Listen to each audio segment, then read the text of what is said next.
So, I tried. Shackelford, thank you for that introduction. It's a pleasure to be here. Yeah, she's on the side. I really enjoyed Mr. Baker's As long as you got her. discussions. But she has to do stuff. My topic today, and I know the theme of the conference is that oil and gas is here to stay, but I want to talk about a different view. And Mr. Maker spoke about the need to adapt and change.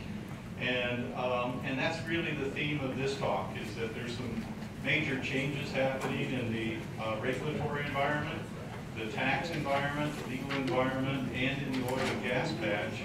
And I think we need to be aware of those. So my background has been in learning how and working in making money out of extracting things from the subsurface. And after Bill asked me to give this talk, I spent a fair amount of time trying to figure out if there's any money to be made by injecting things into the surface, which is a different perspective for me, that's for sure. So I do want to say that what you're about to hear is strictly my personal opinion, and I own any errors of fact or any opinions that you disagree with. Those are mine and mine alone. My perspective is that of a reasonably well-informed geologist, geophysical engineer, and shareholder. But I'm trying to come at this talk from strictly a shareholder perspective. I've learned a lot in preparing this speech, and I do want to say that it's a pleasure for me to be here and speak and to honor my grandmother, Clementine Revard, who was born over near Big Hill outside of Fairfax in 1883. So she made sure that all of us grandkids got to be enrolled in the Osage tribe. I didn't have the pleasure of growing up in Oklahoma. I live in Arizona, which hopefully people are saying that Arizona, University of Arizona, where I got my degrees, is going to meet Oklahoma in the Alamo Bowl. So hopefully Arizona can give Oklahoma a good send-off to the SEC as Arizona and Colorado and Utah and Arizona State come into the Big 12 next year. So we'll have more occasion to come over here than to the oil and gas conference. So the next slide that I have, I took from the Osage Mineral Council webpage, and I put up here in blue the annual payments made to Osage shareholders, the actual dollar values on an annual basis from 1915 to 2020. And it goes back on the webpage a little bit earlier than 1915, but you can see that the payments really started climbing about that time. And so I took a look at that curve and I thought, well, I wonder what would happen if we corrected for inflation. So I went to an inflation calculator and went and did every year, and that's what's shown in red. That puts into scale, so the red shows what our ancestors, what my grandmother received on an annual basis back in the 20s as a shareholder compared to today. And you can see that the oil boom that Mr. Maker was talking about was really quite considerable back in those days. And to put it into perspective, I looked up a few numbers, and I know reports differ, and sometimes the reports are hard to get your hands on. But I came across a report that said in 1900 there were 6,000 barrels of oil produced in Osage County. There were 8 cars in the entire United States in 1900. By the 1914 to 1916 time frame, the oil production was up to 11 million barrels per year. And that was, 1914, of course, was the advent of World War I. And in 1914, there were 1,775 cars and trucks in the United States. By 1926, of course, World War I ended in 1919, but by 1926, there were 25,000 cars in the United States.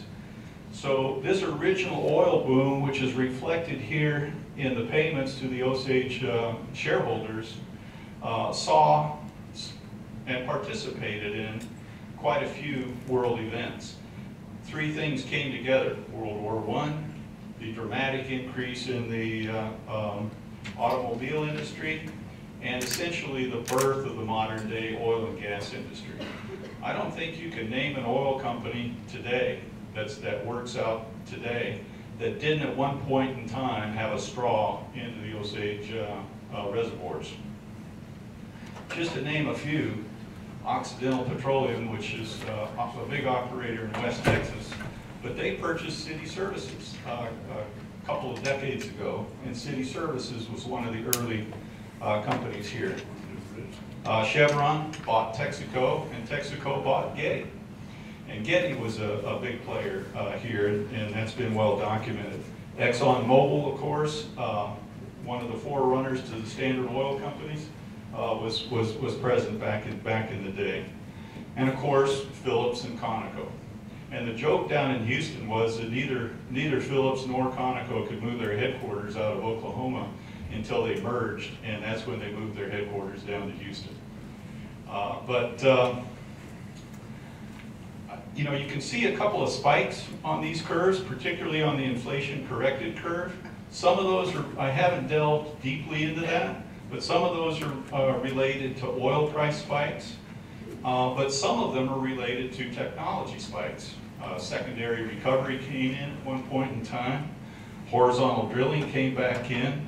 And the last thing I point out on this slide is that if you go to 2020 anyway, and I think it's come up a little bit in 21, 22, 23, but those are near historical lows in terms of payouts to the shareholders.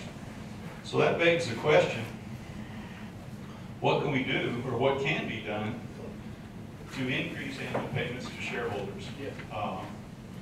And the traditional answer has been to seek an increase in the Osage Mineral Estate oil and gas production. And I'm all in favor of that. I spent most of my working career helping people discover and produce oil and gas around the world, working at Western Geophysical, Western GECO, and Baker Atlas. And even most of the startup companies that I've worked with have been trying to develop technologies to help producers produce more. So I'm all in favor of that. I know we're going to hear from Brian Black and Carlos Pereira about more EOR opportunities. EOR stands for Enhanced Oil Recovery, which is a tertiary recovery method that's currently being employed up on the Burbank today. So one thing that I would say is that while we know that there's a lot of oil and gas still present in the Osage mineral estate, most of it today is being produced, I think 10% of the producers, and my understanding is there's some 266 leases held. The top 10 produce about 90% of the oil.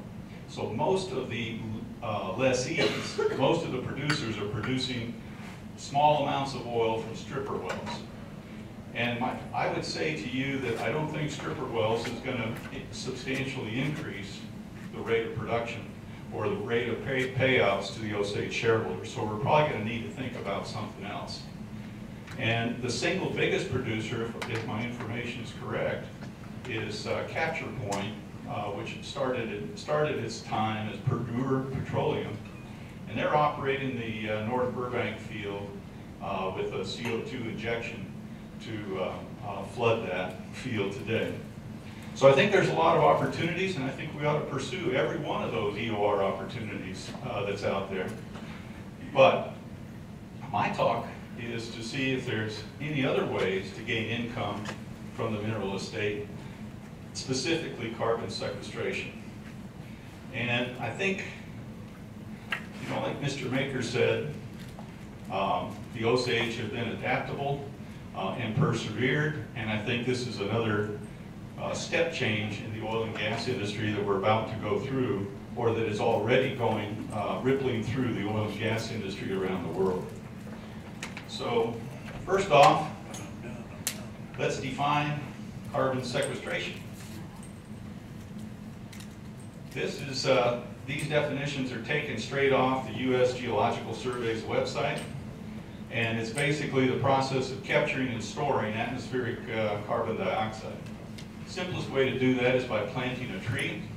We've all done that, and that's the top half. But what we're going to talk about today is the second paragraph, geologic carbon sequestration, which is usually done by pressurizing carbon dioxide, which is a gas, and injecting it into porous rock formations in geologic formations.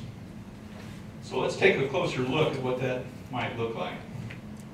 So this slide, it has 4 pictures on it, comes from the British Geological Survey, and I find it to be a very concise aid in understanding what we're talking about here. So picture number 1 is a simple picture of an outcrop of a sandstone. And if you zoom in on that a little closer by looking at picture number 2, this would be like looking at a hand lens at a piece of sandstone. Hopefully everyone in this room has done that at least once or twice. And you can see the individual grains of sand, and you can see that sometimes there's space in between them. If you zoom in even closer down in picture number 3, you'll see that there's pore spaces shown in blue, and the sand grains are shown in white. And this would be a thin section being looked at through a microscope. And the cartoon shown in number 4 shows that if you're injecting CO2 in white, shown in white here, through the permeable pathways between the sand grains, you can push out a fluid, which in the case of the North Burbank is oil and gas. So I think that's very helpful. And the key concepts are that if you're going to do carbon sequestration, you need a porous rock formation. You need a cap on top of the porous rock formation, obviously. Fortunately, here in Osage County, we have 1.5 million acres, and I understand that about 1.4 billion barrels of oil have already been taken out of the Osage mineral estate, which leaves a lot of pore space that could be used to inject CO2 under the right conditions. So the CO2 occupies pore space, so it's important to understand the legal aspects of pore space. And to do that, I'm going to take a look back into history. And as part of this, I went and read all the treaties that you're going to hear more about tomorrow. I read the 1866 treaty. Whoops. Oh! Is Christy around? Did we get the IT guy back? I didn't touch anything except my slides.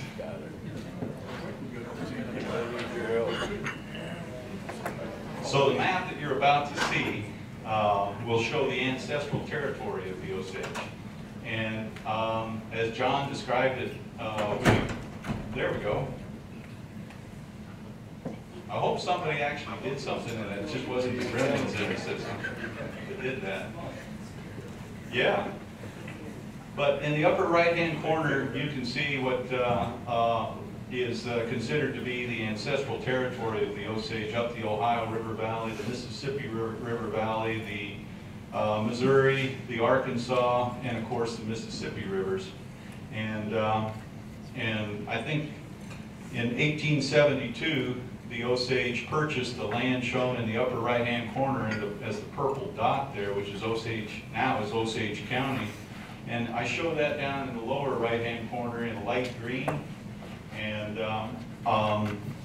it's important to note that in the 1906 Act, which Mr. Pipestem is going to talk about and explain in some detail tomorrow, the surface rights were severed from the mineral rights, and which were reserved for the use of the tribe to be held in trust by the Department of the Interior. So I went and read that document as well, and it's a pretty long document. There's a lot of detail in there, and I have some conclusions that I'm going to talk about here in the next slide. But a couple of things I want to point out on this one is that obviously predates the formation of Oklahoma, which is in November of 1907. So federal law rules, not state law, on the Osage mineral estate. And the mineral estate occupies all of the subsurface under the Osage Reservation, which is, when the state of Oklahoma was formed, they overlaid Osage County directly on top of the Osage Reservation. So when I read the 1906 document, and I'm not a lawyer, remember I'm a rock guy, a geologist, geological engineer, geophysicist. But when I read it, it looks to me, and I was glad to hear Mr. Maker refer to the Osage lands as being held in the 1872 treaty as fee simple. Fee simple absolute ownership is well known in real estate terms, that you own the surface rights, you own the subsurface rights, you own the mineral rights, you own the water rights, you own the rock itself. Clearly you own the pore space. And it's my interpretation that the 1872 purchase was exactly that, a fee simple absolute purchase. Doesn't say that, but the 1906 Act in Section 5, page 544 of the statute, talks about originally the 1906 Act intended to hold in trust the mineral estate for 25 years, after which it was scheduled to be allotted to the Osage headright owners at that time. And Section 5 deals with that and describes that the Osage to whom it would be allotted would own it as absolute ownership. And I think that's important, and I think it's very, very important as we think about who owns the pore space going forward. So if you approach the mineral estate with a view towards absolute ownership, then it's not only the mineral rights that you own, it's everything. And then the leap of faith I'd like you to all go with me on is that if you have absolute ownership of the subsurface, then any economic rent opportunity, in other words, any money that can be made out of the subsurface, is something that the Osage shareholders and the Osage people should benefit from. So, I could find no evidence that either the OMC or the DOI has any leases of pore space to anybody. So the Osage Mineral Council in April of 2022 passed a resolution reaffirming that the Osage Mineral Estate, held in trust by the DOI, administered by the BIA,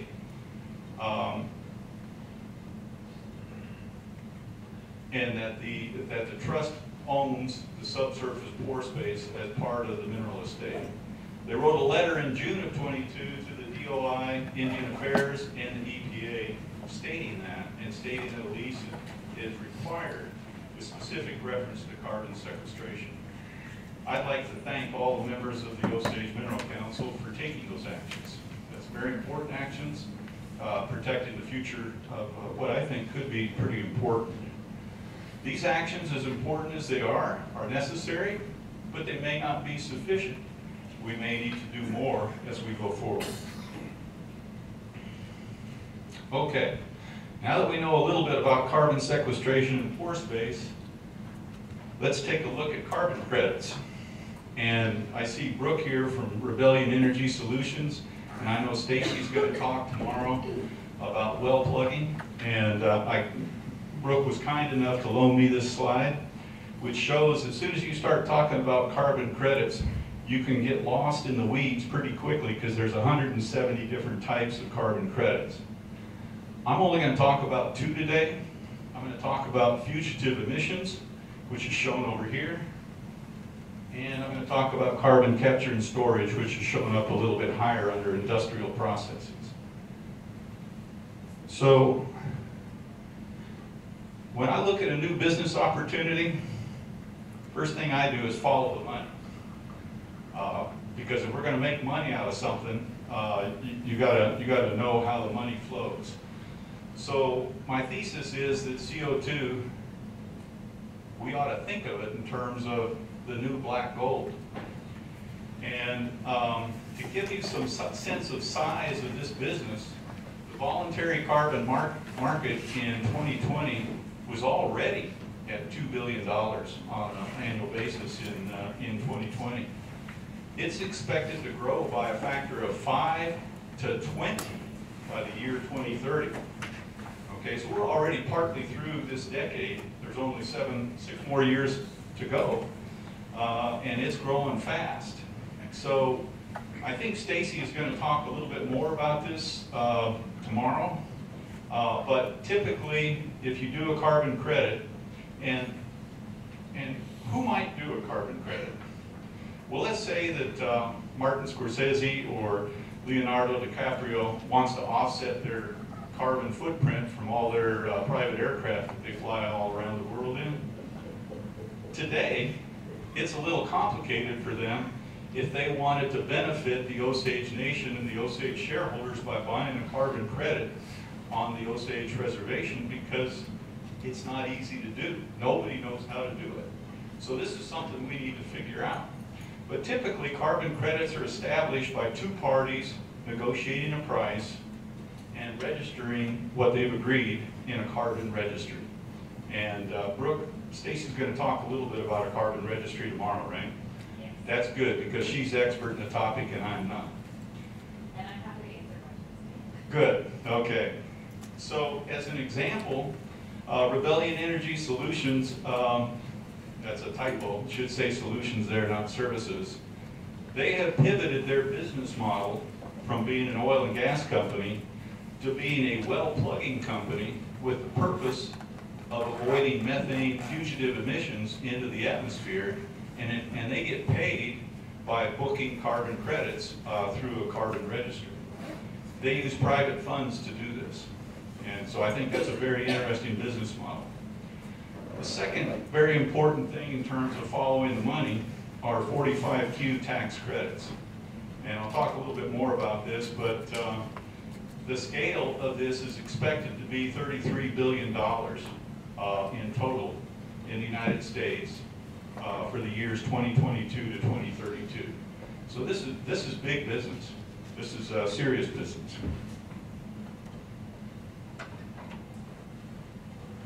So I've got some recommendations to think about. So Bill Lynn and the staff at the OMC have already plugged 86 wells with the grants that they received. And Rebellion Energy Solutions has offered to review the data from those wells to determine if there may be any carbon dioxide credits available. They've offered to do this at no cost.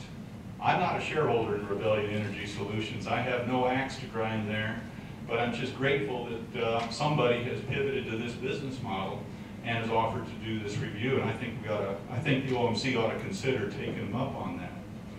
And again, orphan wells are a huge problem because by definition, nobody owns them. You know, they're just out there. But the fact is if a well bore goes into the Osage mineral estate and somebody can make some money out of it, I think the Osage shareholders ought to get a slice of that. And I wish Rebellion Energy Solutions a lot of success in bringing private funds to help plug wells on the Osage mineral estate. I'm well aware that there's been a major grant given to the Osage Nation of $90 million to plug wells also. There's estimates vary, but the original list of pending wells to be plugged started out at around 1,650 wells, and I've heard estimates that it may be as many as 16,000. So I think this is going to be a job that takes all hands on deck with government money, the $90 million, private funds, perhaps through Rebellion Energy Services.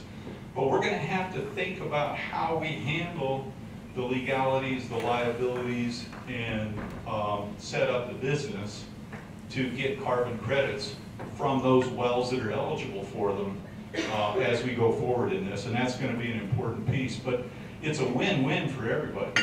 You stop the methane from leaking, you stop the, obviously if it's a good well, you can put it into production. But if you don't, it shouldn't be leaking straight to the atmosphere. And as we talk more about carbon sequestration in geologic formations, having a capable staff and organizations that are capable of plugging wells is going to be very important.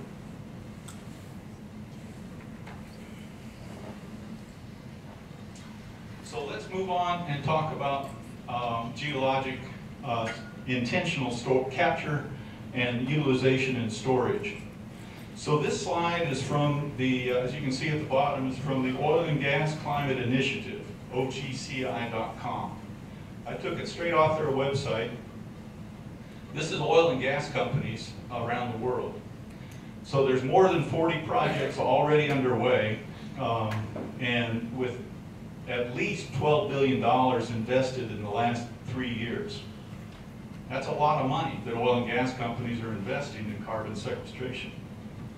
What's more important, perhaps, is that the number of projects being developed has jumped from 2021 to 2022 by 44%. So oil and gas companies are in the carbon sequestration business in a big way. This is not just crazy green doing this. This is the biggest oil companies in the world, the state-owned oil companies and private companies as well.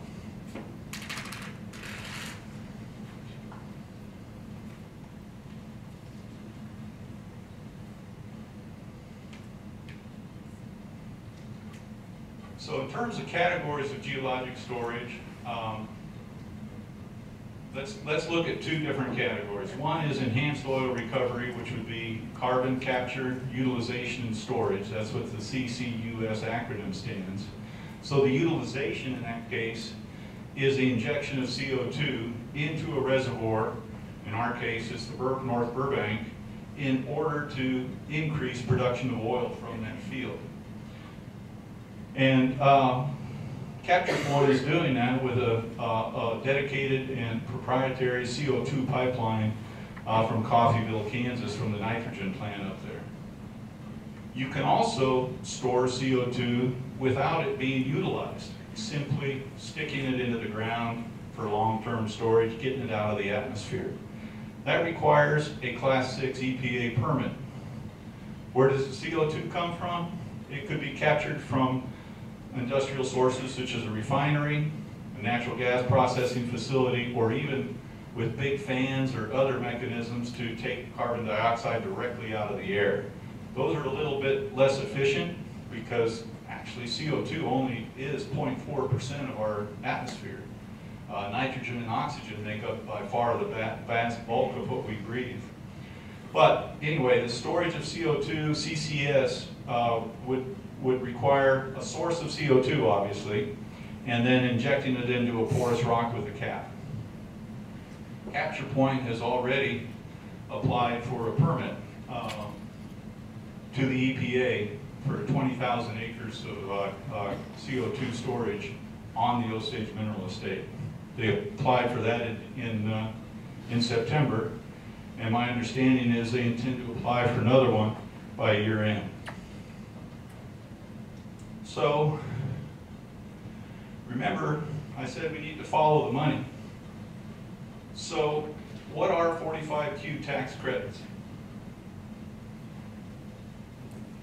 So 45Q tax credits came into being in 2008 in the administration of George W. Bush. And they originally applied only to CO2 injected for enhanced oil recovery projects. Remember, George W. Bush was an oil man with roots in the West Texas oil fields. And so it was set up to stimulate that business, I think.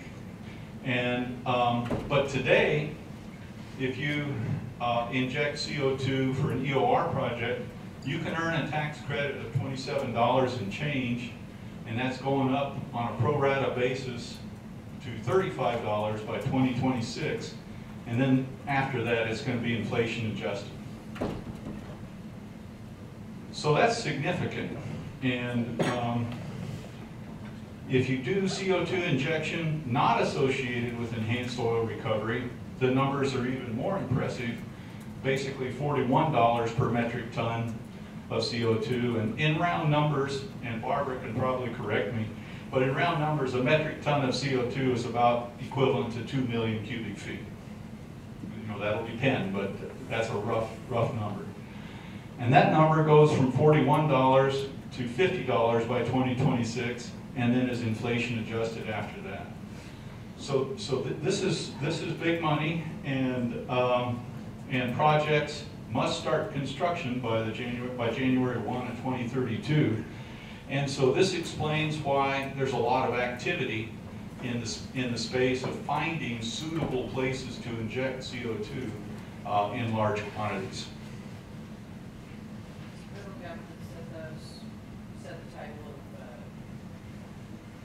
of metric ton? Yes, that's done by the IRC. It's the Internal Revenue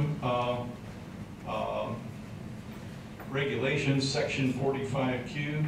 And I got this data straight out of a Congressional Research Services report from the 25th of August of 23.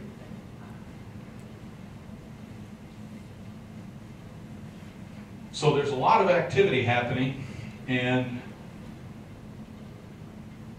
it's important to note that people are already getting 45Q tax credits on the Osage mineral estate. So this is a news release from January 11th of this year, up in the upper right-hand corner. This was a news release made by the owners of the Coffeyville nitrogen plant, CVR Partners.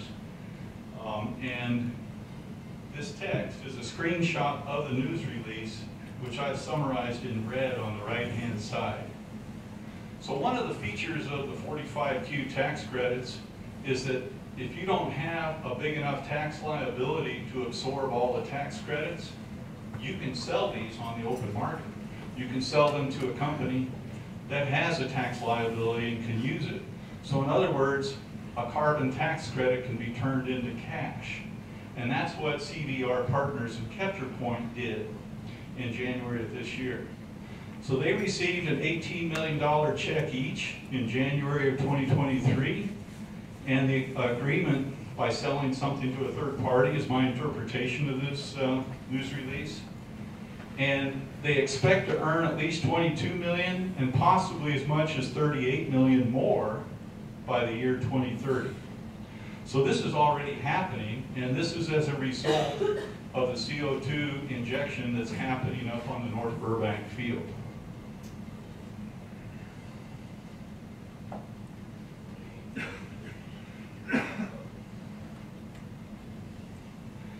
Now, there's good reasons why there's been no payout related to these tax credits to the Osage shareholders or to the Osage Nation.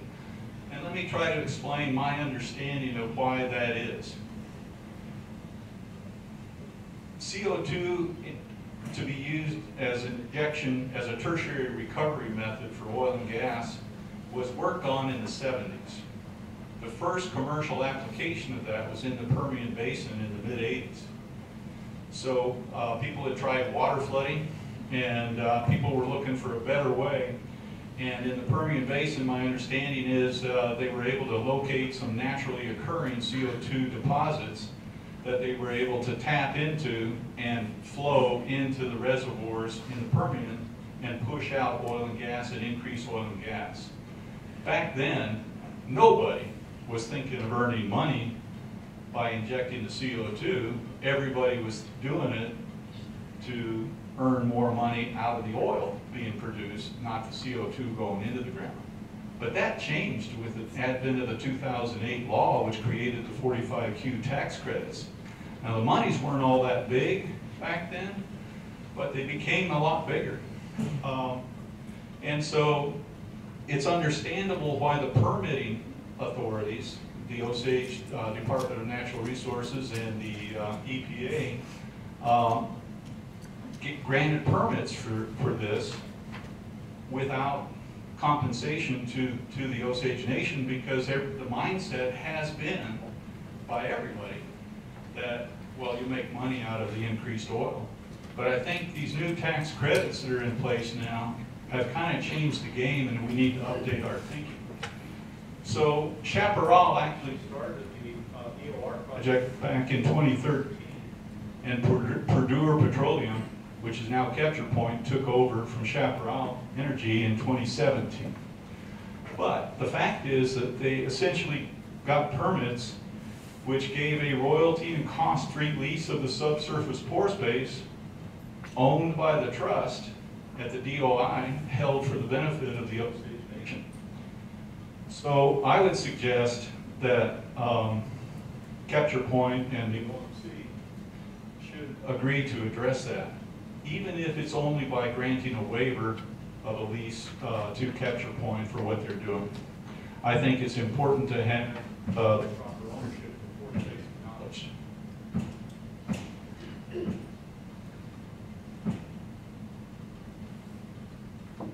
So I think I've already said all of this. Well, the point up at the top is the OMC and the DNR, in my opinion, my humble opinion, would be need to establish a process whereby no new permits are issued, even for EOR CO2 injection, without a lease or a waiver in place from the OMC. I think that's something that can be worked on pretty easily. And for new projects, for new EOR projects, and I understand there's 9 more fields that are amenable to EOR, and that's what Brian Black and Carlos are going to talk about tomorrow. And we ought to pursue those with vigor, but I would argue that the royalties or some form of economic compensation should apply not only to the oil and gas that's produced, but also to the CO2 being injected, since people are going to derive cash and economic rent out of the Osage mineral estate by doing those CO2 injections. So now let's take a look at the market for carbon capture and storage that end with the CO2 not being utilized. So what I was able to find out is that the Texas General Land Office held an auction. I believe it's the first auction in the United States for properties specifically for the purpose of carbon sequestration. And the winners of that auction was a consortium, a partnership between CarbonVert and Talos Energy. I don't know much about Talos Energy except that they're an oil and gas producer, but CarbonVert is a startup company formed specifically to do carbon sequestration. The co-founder of that is a woman named Jan Sherman, who's a petroleum engineer out of Texas A&M and worked for Shell for 30 years. So she is, and the last thing she did at Shell was run the carbon sequestration business for Shell. So they won the bid of 40,000 acres offshore, basically offshore Port Arthur. There was no contract in place at the time of winning this bid for a source of CO2. So they were kind of the opinion, and they took a big risk, that if we build it, they will come. And so the terms of their bid, and I had to make a public information request to the Texas General Land Office, is that the duration of the lease is 30 years, and they're going to make 3 payments of $4.5 million each. The first one on the contract signature, I believe. The second one and the third one are at various stages of building out the production facility to inject the CO2 into the Miocene Formation offshore. Now, Miocene Formation offshore is a beautiful, clean sandstone and can hold an awful lot of CO2. And in places, it held an awful lot of oil and gas. The royalty for the low initial injections is 3% and 6% after that. And the documents are interesting because they talk about royalties being facility proceeds. In other words, if the 45Q tax credits that are earned are not used by the operator of the facility and they're sold through the third-party market at a discount, then the royalties would apply to the monies actually received. In other words, at the discounted level.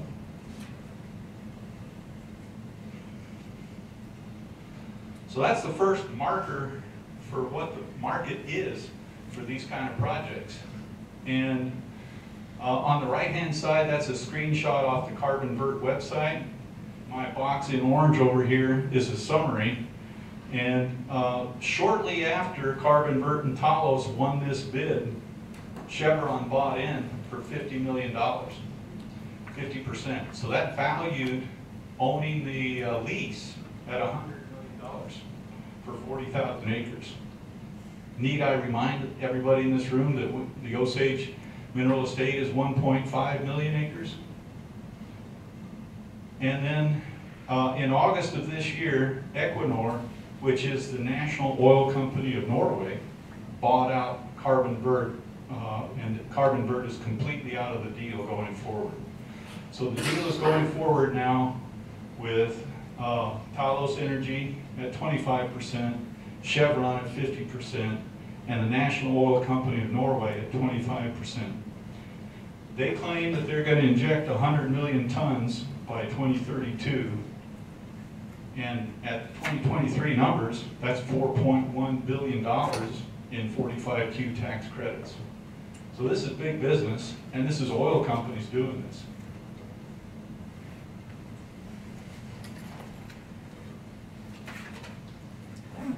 So I've got a few recommendations as we go forward thinking about Class 6 carbon sequestration, remembering that this is a multi-billion-dollar market. So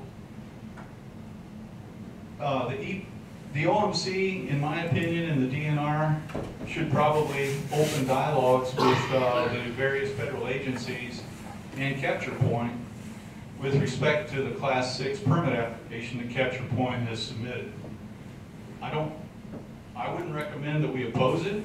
I think we ought to support it. But once a lease is in place at a fair market value, and that's going to be the hard part.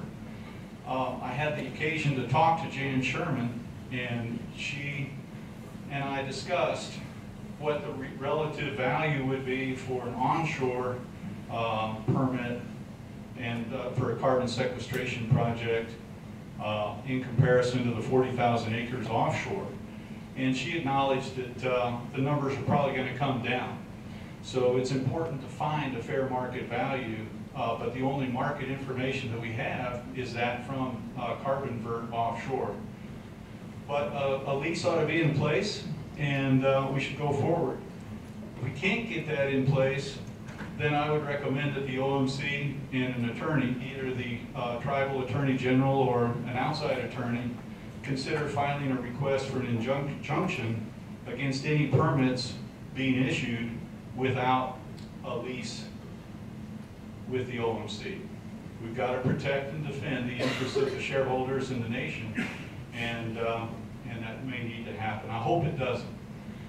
And then I would recommend that a task force gets set up to determine how to go forward with an auction or a nomination process. Right today, if somebody wanted to put together a carbon sequestration permit on a piece of land, and one of the things that complicates things here in Oklahoma is that the state of Oklahoma in 2016 passed a law that the pore space belongs to the surface holder. And I think that may apply in every county except Osage County, because federal rights granted to the Osage Nation in 1906 would trump state laws. And I hope we don't have to prove that in court. If we have to go to court to prove all this and make this happen, we're going to miss the opportunity. So I think the right way to go forward is to negotiate and to talk and to make things happen. So I talked a little bit about Capture Point today, not always in a positive light, but Capture Point represents the fastest track forward. And I think working with people that already know how to work on the Osage Nation's mineral estate is important. And I think conversations should start today or next week with Capture Point, or maybe they already have, with respect to leases for their Class 6 permits. So with that, I'm about to wrap up. And I think I've answered the question, can carbon sequestration possibly generate significant income from the mineral estate? I think the answer is clearly yes. I think it's going to take a continuous business development effort, and it's going to take a united front across all the Osage Nation executive offices, including the Secretary of Natural Resources, and the obviously the OMC and the DNR and the Congress. We're all going to have to work together. Everybody's going to have to work together on this.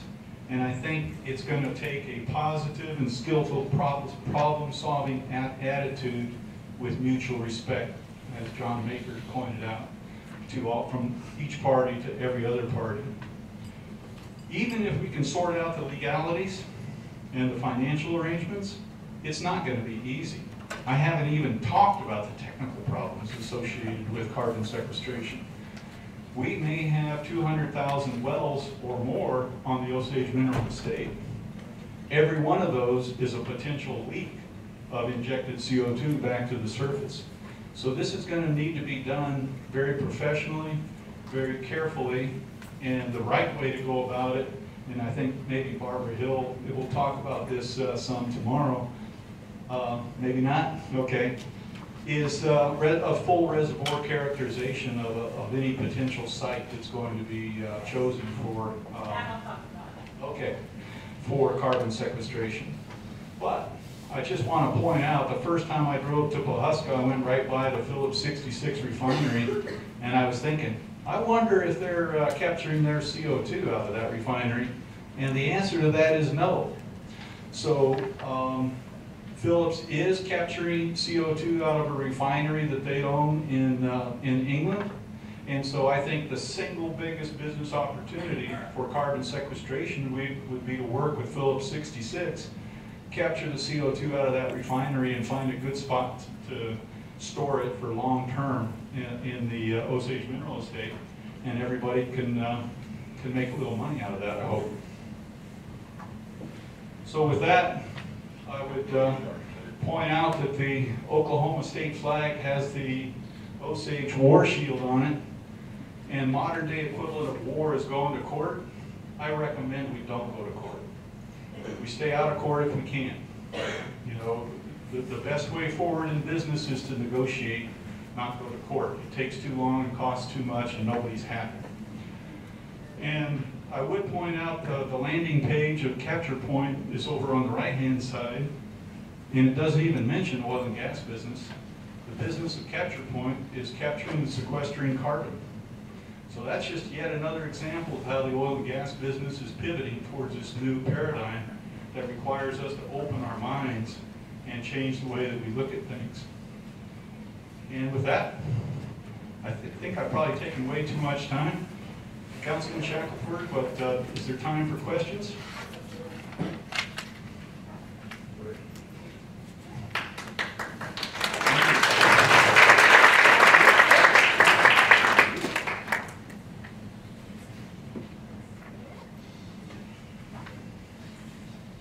Oh, okay, now they're starting to pop up. First, you in the back. Sure.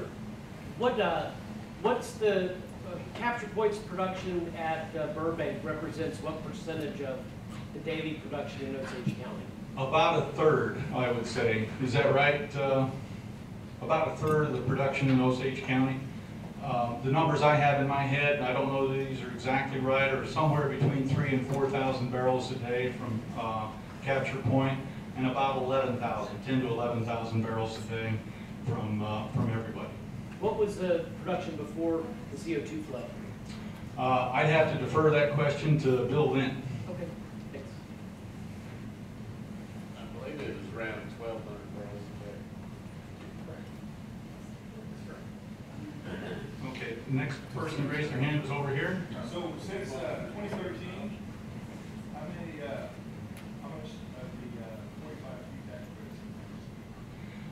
don't have the answer to that. Capture Point is a privately owned company. They are backed by a private equity firm, Redbird Capital, out of New York. Their financials are not public. I would suggest that a detailed question to Mr. Tracy Evans when he speaks today that would be a good question to direct to him. The only thing I was able to find was that news release, which was not made by Capture Point. It was made by their partners, CVR Resources. And that's the only information I was able to find, which is a very indirect measure of the answer to your question. Yes, sir. So you mentioned what the tax credit was for that 1 ton of CO2. What's the actual cost of purchasing? Do you know how much it costs to purchase 1 ton of CO2? I do not know the answer to that. I think it's probably, Brooke, do you know? The question was, what is the price to purchase a ton of CO2? Oh man, that varies on a lot of stuff, but we can talk about that and we'll talk about it tomorrow too. Okay, so we'll leave that one for Stacy to answer. Yeah. And there was another question behind. Yes, sir. How corrosive is CO2 on the pipe and stuff in the old wells? So the question was, how corrosive is CO2 to the pipe in the oil wells? Yes, sir. Well, I don't know the answer to that question directly myself, but my understanding is it's usually the hydrogen sulfide, the H2S, that is the most corrosive. But did anybody here in this room have a better answer than that? It can be pretty corrosive on the casing if you don't have CO2 resistant materials, so you do have to make sure that the cement that you have downhole is resistant to the CO2. Well, But you can mitigate that. Like on the old wells, You'll have to probably reline with new tubing. well, squeeze them or you're gonna run liners in them with re-cement them. Yeah. Okay, I'm not sure everybody in the room heard that. Want to come up with a microphone? No, I have some experience. We did one of these in South Central Kansas. You'll have the older wells, you'll have to reline them, rerun new tubing, and get some CO2 resistant cement in them as well. But if you know this ahead of time, you can rework those wells, no problem. My understanding is that the people that are doing carbon sequestration and storage at scale are drilling new wells, which would be done the way that you're describing. Any further questions? Sure.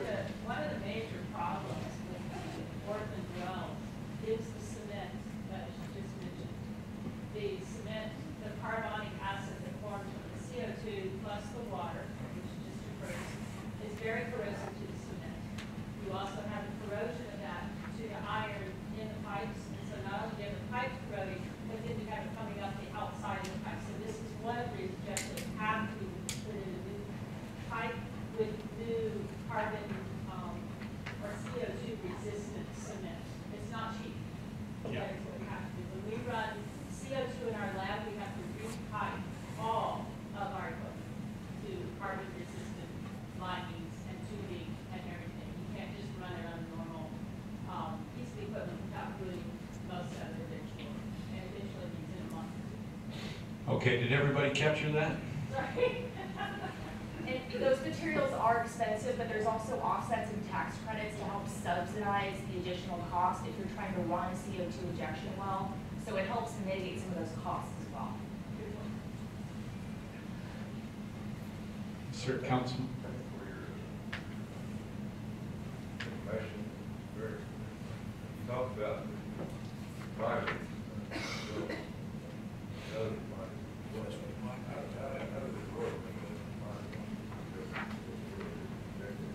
Other contractors, somebody else do that. Why on all the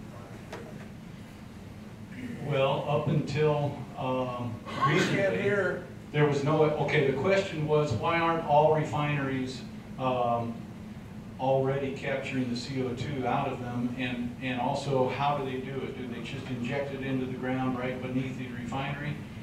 And the answer to the second question is no. They would have to do what anybody else would have to do and find a good spot that's geologically suitable and then do a proper reservoir characterization so that the project could be engineered. To earn these 45Q tax credits, my understanding is that you have to be able to certify that the carbon's going to stay there, the CO2 is going to stay there for 100 years. So that's a non-trivial question, and it's very important because CO2 is heavier than the nitrogen and the oxygen that are in our atmosphere. So if a massive amount of CO2 were to leak, people can die from that. Okay, so it's very important that this be done properly, and it's not going to be easy. It's a big engineering project that needs to be done, and it's expensive, as we've heard people describing it. So why aren't refineries doing it today? And I would argue that the economic incentives were not there, and what the IRA Act, the Infrastructure or the Inflation Reduction Act, put these new rates of 45Q tax credits in, and at that point the market seems to have really taken off. So I think it's going to get retrofitted. I have not been able to speak to anybody at Phillips 66, which has been spun off from Phillips, the oil company. So the refining company stands on its own legs now and is an independent company. But I haven't been able to talk to anybody about the refinery in Ponca City, but that's something that could be done. Any other questions? Yes, ma'am. So in your opinion, if there weren't the 45Q tax credits, who would be doing this business? Who would be, what company, what major would take part in this without federal intervention and a federal path for tax credits? Is it a viable business for anybody to do? I don't know the answer to that question, but I would point to the International Oil and Gas Climate Initiative. The majority of those projects are being done outside the United States, and I don't think that they have a lot of tax credits there. So people are doing this around the world. Whether or not people would pursue it in the U.S., my guess would be it'd be a slower rate for sure, without the tax credits. So you think there is possibility in China? What I have seen, because I work globally, is it is the shareholders and I want to say the activists within the countries that are pushing the governments like France and Norway and Denmark and Japan and even China to try to not be a polluter. And so it's not that they're making money on it, it's that they're losing money if they don't do it. Is what we've seen or I've seen before. But in the U.S., you're able to make money, and this tax credit and incentive IRA is also now in many other countries, Canada, Brazil, Argentina, Colombia, starting to come into Mexico. They're building up their paying people to do it. But in a lot of European countries and also a lot of the nationally owned oil companies or the nationally owned companies with oil, they're doing it because their shareholders are pushing them to do it. There's a question in the back of the room. It's not a question, but would you mind handing the mic to the people that are asking questions or making comments? Absolutely. We can't hear back there. I'd be happy to do that. Thank you. Hang on there, I'm going to hand you the mic. I do this. We're talking about the wells that need to be plugged here. At one time, there was estimated 30,000 wells that need to be plugged. And if the wells aren't plugged, sequestering the CO2 will work, correct? Is that what I heard? Can you explain that to me, please? Okay, so there's, estimates vary on the number of wells that need to be plugged on the Osage mineral estate. The original list of pending orphan wells was put together, as I understand it, by the BIA and consisted of some 1,650 wells. Estimates are 16,000, you say 30,000. They're significant. Those are leaking methane Some of them, not all of them are leaking methane. Some of them are leaking methane out of the natural reservoirs that already exist. So any carbon sequestration that would need to be done would need to be probably done at a level lower than the TD of most of those wells. So we're going to have to find a cap underneath that, either a limestone or a shale cap underneath most of those wells so that they don't create a pathway for the sequestered CO2 to come right back to the surface. Is it possible after all that's done, that it could create a pathway up there, the wells with the property line? Possible, yes. So that's why I say this has to be very carefully done, and a proper engineering and reservoir characterization study needs to be done so that it's done done to the best that people know how, to global standards. Yes, sir.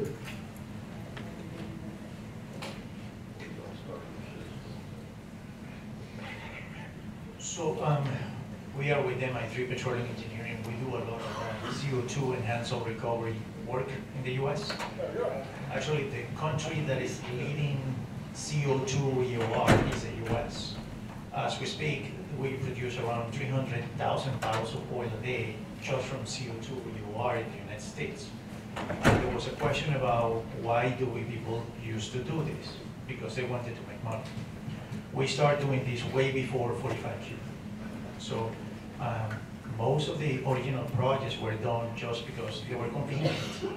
And the oil field was close to the CO2 source. So it was convenient just to pipe that CO2 to that oil field. The quality, the quantity, the pressure, etc. did make sense. So the cost of the facilities and the cost of drilling new wells was significantly less than the additional money that you would make by pushing oil. I think the opportunity that you have in the nation is that when you have a lot of pore space available, two, you have a lot of oil available.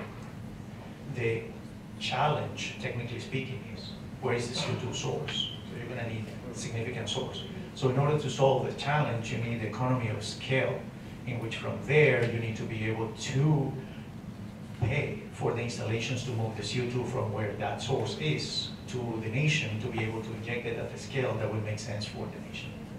We'll talk a little bit more tomorrow about CO2 EOR. Thank you. I assume that was Carlos Pereira from MI3. Any other questions?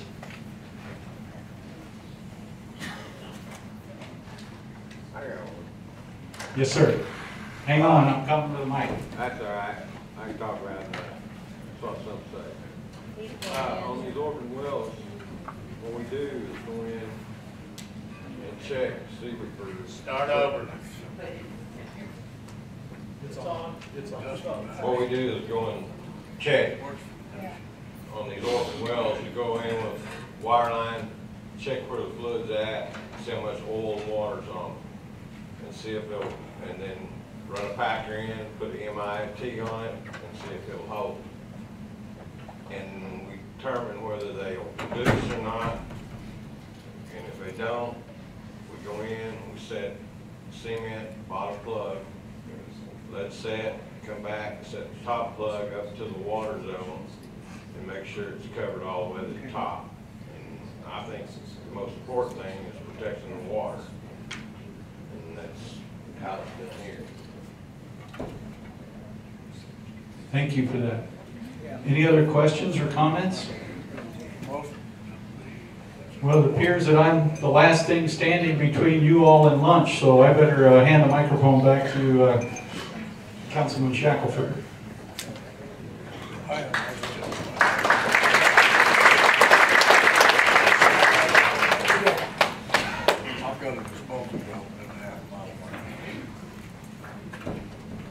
All righty, thank you, Gary. That was very informative.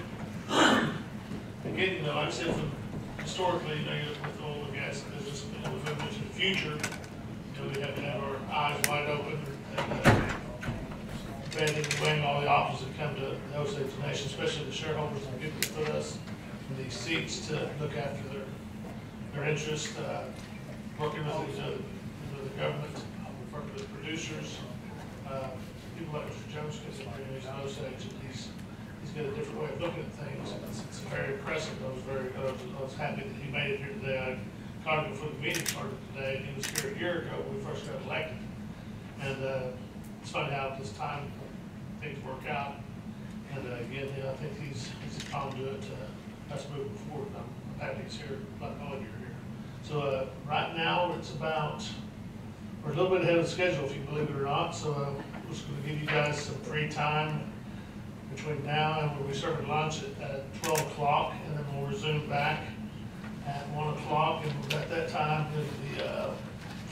Mr. Mattson, I believe he's here today. All right, Mr. Mattson over here. So again, everybody's free to do what you think you need to do, eat, shop, get back there and get a libation, whatever you want to do. So we'll see you guys back here about 1 o'clock. Thank you.